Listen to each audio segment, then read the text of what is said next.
കൂടി കൊണ്ടുപോവുക ഏറെ പ്രയാസമാണ്. എറണാകുളം ജനറൽ ആശുപത്രിയിലെ വൈദ്യപരിശോധന പൂർത്തിയാക്കിയ ശേഷം ഇപ്പോൾ പോലീസ് സ്റ്റേഷനിലേക്ക് ഷൈൻ ടോം ചാക്കോയെ എത്തിച്ചിരിക്കുന്നു. അർച്ചന ചേരുകയാണ് പോലീസ് സ്റ്റേഷനിൽ നിന്ന്. അർച്ചന, വീണ്ടും പോലീസ് സ്റ്റേഷനിലേക്ക് കൊണ്ടുവന്നിരിക്കുകയാണ് ഷൈൻ ടോം ചാക്കോയെ. വൈദ്യപരിശോധന പൂർത്തിയായിരിക്കുന്നു. പോലീസിൻ്റെ ഭാഗത്തു നിന്ന് ഇപ്പോൾ എന്തെങ്കിലും വിശദീകരണം ലഭിക്കുന്നുണ്ടോ?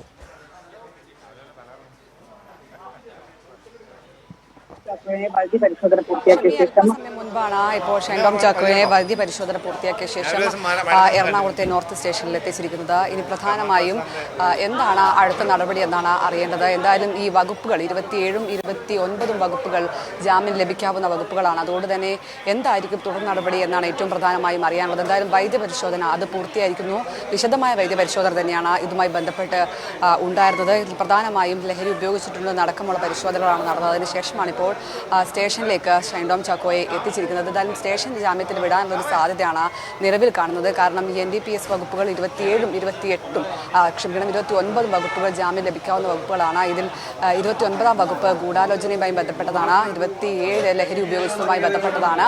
എന്തായാലും ഇത് ജാമ്യം ലഭിക്കാവുന്ന വകുപ്പുകളാണ്. ഇനി എന്താണ് പോലീസിന്റെ തുടർ നടപടി എന്നാണ് ഏറ്റവും പ്രധാനപ്പെട്ടതായി അറിയാനുള്ളത്. എന്തായാലും അല്പസമയം മുൻപാണ് ഷൈൻ ടോം ചാക്കോയെ സ്റ്റേഷനിലേക്ക് എത്തിച്ചിരിക്കുന്നത്. ഇനി തുടർ നടപടികളാണ്. പോലീസ് എന്തായാലും മേലുദ്യോഗസ്ഥരുമായി കൂടി ആലോചിച്ച ശേഷമായിരിക്കും ഇതുമായി ബന്ധപ്പെട്ട തുടർ നടപടികൾ ഉണ്ടാകുക എന്ന് നേരത്തെ തന്നെ വ്യക്തമാക്കിയതാണ്. ഇത് കൂടാതെ തന്നെ ഇനിയുമുള്ള പരിശോധനകളുണ്ട്. ഈ പരിശോധനയുമായി ബന്ധപ്പെട്ട കാര്യങ്ങൾ പുറത്തു വരാനുണ്ട്. എന്തായാലും ഏറ്റവും പ്രധാനമായും ഷൈൻ ടോം ചാക്കോയുടെ മൊഴിയടക്കം ഇപ്പോൾ പുറത്തു വരുന്നുണ്ട്. അതിലേറ്റവും പ്രധാനമായും ഷൈൻ ടോം ചാക്കോ പറഞ്ഞിരിക്കുന്നത് സജീറിനെ തനിക്ക് പരിചയമുണ്ട്, സജീറിനെ തനിക്ക് അറിയാമെന്ന മൊഴി പോലീസിന് നൽകിയിട്ടുണ്ട്. ഇത് കൂടാതെ തന്നെ താൻ ഇത്തരത്തിൽ കഞ്ചാവും അതുപോലെ മെത്തഫെറ്റമിനും ഉപയോഗിക്കാറാണ് ഉള്ളത് എന്നാണ് അദ്ദേഹം പോലീസിനോട് പറഞ്ഞിരിക്കുന്നത്. എന്തായാലും ഇതുമായി ബന്ധപ്പെട്ട വിശദാംശങ്ങളെല്ലാം തന്നെ ഇനിയും പുറത്തു വരാനുണ്ട്. ഇനി എന്താണ് പോലീസിന്റെ തുടർ നടപടി എന്നാണ് ഏറ്റവും പ്രധാനമായും അറിയാനുള്ളത്. സ്റ്റേഷൻ ജാമ്യത്തിൽ വിടുമോ അല്ലെങ്കിൽ മജിസ്ട്രേറ്റ് മുന്നിൽ ഹാജരാക്കി ഇത്തരത്തിൽ റിമാൻഡ് ചെയ്യുമ്പോൾ എന്നാണ് ഏറ്റവും പ്രധാനമായും ഇനി അറിയാനുള്ളത്. എന്തായാലും നിലവിൽ ഈ ചുമത്തിയിരിക്കുന്ന വകുപ്പുകൾ ജാമ്യം ലഭിക്കാവുന്ന വകുപ്പുകളാണ്. ഇനി എന്തെങ്കിലും തരത്തിൽ കൂടുതൽ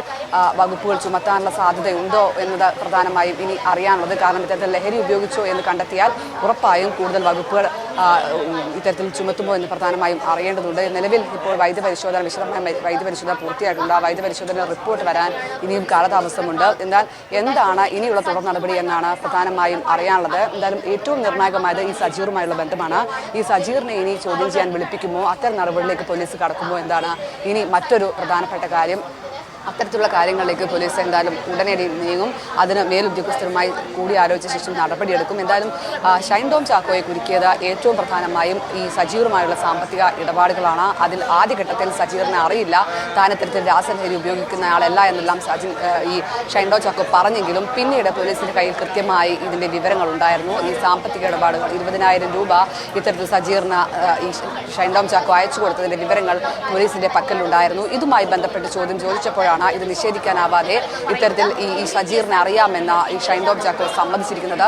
എന്തായാലും അത്തരത്തിൽ ഈ ലഹരി കച്ചവടക്കാരുമായി ലഹരി ഇതുമായി ബന്ധപ്പെട്ട ആളുകളുമായി ഷൈൻ ടോം ചാക്കോന് വ്യക്തമായി ബന്ധമുണ്ട് എന്ന് പോലീസിന് മനസ്സിലായിട്ടുണ്ട്. ഇതിന്റെ എല്ലാം അടിസ്ഥാനത്തിലാണ്, കൃത്യമായ തെളിവുകളുടെ അടിസ്ഥാനത്തിലാണ് ഇപ്പോൾ അറസ്റ്റ് ഉൾപ്പെടെ രേഖപ്പെടുത്തിയത്. ഷൈൻ ടോം ചാക്കോയെ വീണ്ടും പോലീസ് സ്റ്റേഷനിലേക്ക് എത്തിച്ചിരിക്കുന്നു. ഇപ്പോൾ